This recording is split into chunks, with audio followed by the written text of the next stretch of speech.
Dog bite cases are unique. In Arizona, there are statutes of limitations. Usually it's a 2-year statute of limitations. In dog bite cases, it doesn't matter whether the dog owner knows that the dogs have a propensity to bite or not. If a dog bites a person, that dog owner is liable for the injuries caused, regardless of whether they knew the dog had a propensity to bite or not. And so, but that claim is only good for a year. Strict liability is only good for a year. And so, if an attorney is not a practicing personal injury attorney, a skilled and experienced personal injury attorney, they're going to miss that statute of limitations and they're going to lose the case. We have handled many dog bite cases. We're handling several right now.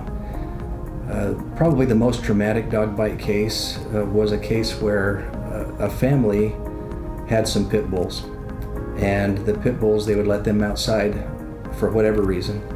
The pit bulls several times got in altercations with other dogs on the street, and the police were called out.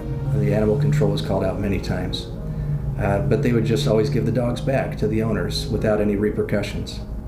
Well, on this particular day, there was a dad who was sitting inside his home. Right next to the window, he could see his 2 children outside the front yard playing. These pit bulls were out again, saw these 2 children, and for whatever reason, they went after one of the children and just mauled one of the children and took its life. The husband came out and tried to break up the fight, and he had blood all over him. The family had no insurance to speak of.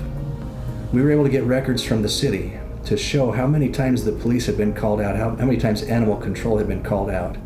We filed a lawsuit against that city and were able to get a very good result for this family where there was actually no insurance involved with the owner of the dog.